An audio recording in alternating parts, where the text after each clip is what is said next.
Hello everybody, welcome to JLABTV. I'm JLAB and this is Football Manager 2016, the Unemployment Challenge. And we are going into the months of February and March. Don't know why I forgot the word March for a second, but we're going into those 2 months and seeing how we got on and where we are at the end of March and seeing, with 6 games to go, what is realistic for us in the league. Our first game of February was away from home against Coventry City, and we took the lead when Booty got near that cross to score his third of the season. But 3 minutes later, in the 24th minute of the game, Coventry managed to get an equaliser when Frears found Miller, and Miller had 2 attempts to score. It was the second half of the game that we found ourselves going 2-1 down in the 65th minute of the match, when Russell was able to give Coventry the lead of their effort. However, it was in the 73rd minute of the game we got the last goal of the game to ensure that we managed to get a share of the spoils, Chiappi getting the end of Clerc's cross for his 16th goal of the season. Our next game was at home to Southampton, league leaders Southampton, and De Silva Lopez found Chiappi, who gave us the lead for his 17th of the season in the 17th minute. And 17 minutes later, we managed to get a 2-0 lead. De Silva Lopez again Tony provider, and it was Tony Cooper this time who got the goal for his 9th goal of the season. It was just 2 minutes into the second half that Southampton managed to get a goal back to make it 2-1 when Callum Wilson was found for his 31st goal of the season. However, it was in the 65th minute of the game that we managed to make it 3-1. Preston found Chiappi. His shot was blocked, but it fell kindly to De Silva Lopez, who managed to get his 3rd goal of the season. 9 minutes later, it was 4. O'Donnell somehow found Preston, he found Summerfield, and Summerfield's not going to miss an open chance like that for his 16th goal of the season. And just 8 minutes later, it was 5. Green found Summerfield, and Summerfield scored without effort for his 2nd of the game and 17th of the season. Not bad going. And to think we had just destroyed league leaders Southampton. Who could have seen that one coming? So it's our next game, and we were facing Oldham, and we only got a win thanks to Chiappi's penalty in the 48th minute of the game, and that was the only goal we scored in this match, unfortunately. So yeah, hopefully we can get more wins. I wasn't going to say, I'm not going to complain with the goal or the win, I just complained that the only reason we got the win was a penalty, of all things, against a side that is technically in the bottom 3. Still, we found ourselves playing Birmingham City in the next match, and we found ourselves going 1-0 up when De Silva Lopez scored in the 25th minute of the game after Wallace gave him the easiest opportunity in the world to score with his pass. 7 minutes later, we found ourselves 2-0 up when Wallace found Chiappi, who somehow got through and scored. Don't know what the defender was doing, but Chiappi's 19th of the season was good news for us. It was in the 57th minute of the game that we managed to make it 3-0. Cooper brought this ball in, and De Silva Lopez scored his 2nd of the game for his 5th of the season. Unfortunately, we didn't keep a clean sheet because Birmingham managed to get a goal when Price found Peters, and Peters found the back of the net for his 1st goal of the season. But in the 89th minute of the game, we managed to make it 4-1. Booty scored his 4th of the season for the 4th goal of the game for Macclesfield Town. Our next game was away from home against Charlton Athletic, and Murphy scored the only goal of the game with his 1st ever goal for the club in the 10th minute to give them all 3 points and to be the first team in years I can genuinely remember to actually do the double over us, Macclesfield Town. That's one team I will not be forgetting anytime soon for that reason. Our next game was at home against Blackburn, and we conceded a penalty in the 70th minute of the game, and 1-2 was not going to miss a chance to score that to give Blackburn the lead. But in the 90th minute, we were given a chance to score from the penalty spot ourselves.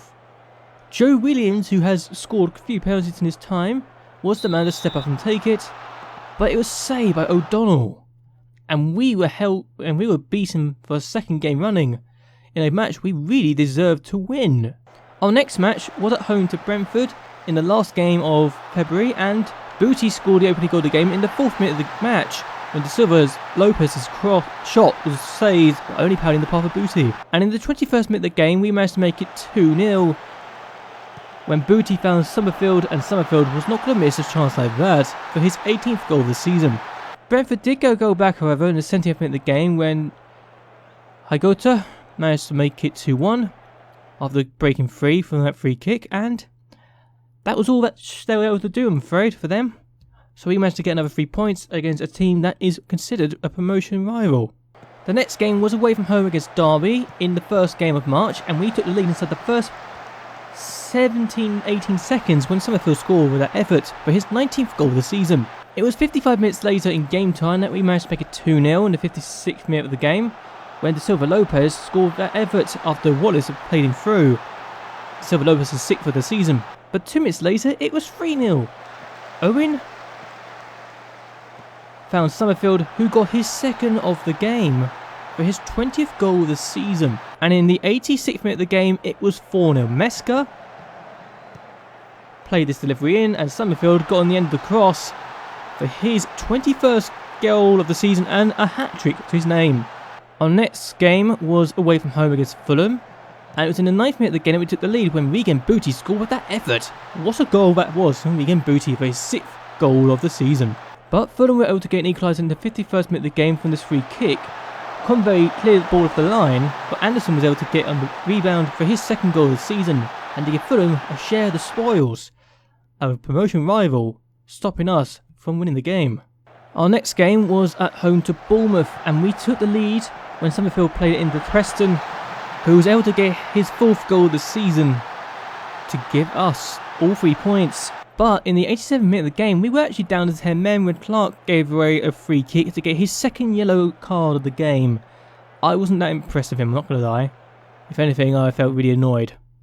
But we still got all 3 points against Bournemouth to do the double over them, which is really good, and to ensure that we were able to continue our good form in the league. Our last game of March due to the international break was away to Sheffield United, and Summerfield scored his 22nd goal of the season and 21st or 20th league goal of the season in the 5th minute.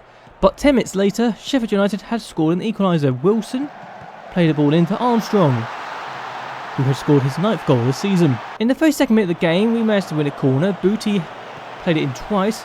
Preston took a shot that was saved by McGee, but Toussaint was not going to miss a chance with an open net in Mercy for his 1st of the season. Then 7 minutes later, it was free. Preston found Summerfield, he found Meska, who scored against his former club in the 39th minute of the game with his 40th of the season.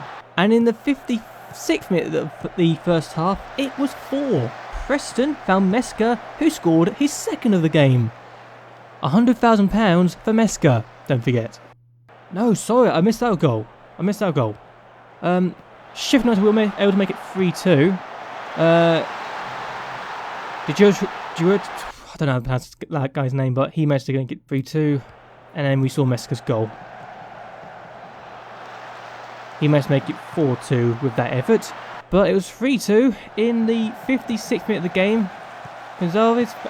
Armstrong managed to make it 4-3 with that effort for his 10th of the season, and just 8 minutes later, he completed his hat-trick. McGee's kick was not stopped, and Armstrong was able to have a shot on goal. 4-4, and that was the last goal of the game. But here we are. At the end of March and the beginning of April Fools, by the way, we are 2nd place in the table with 6 games to go, 12 points clear of Everton, and we only need to get 2 wins, in a way, to get promotion to the Premier League.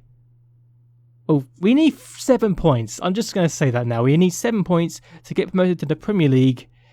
And, well, we might as well get 3 wins just to make sure it happens now.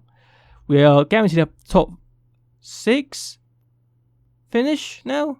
I'd say top 5 because Fulham aren't going to catch us on our goal difference right now. But we are guaranteed a top 5 finish at least because of goal difference.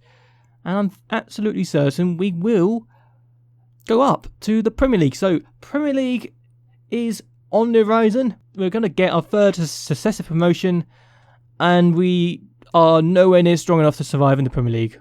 I'm not even sure how we managed to do this well. If anything, I think it's my formation, my tactics that's done this so far. But yeah, I guess we need to do better there. But anyway, I'm going to end this video here. I hope that you have enjoyed this video. Hope you like and favourite this video. It really helped me a lot. And yeah. So, anyway, until next time, goodbye and, well, good night.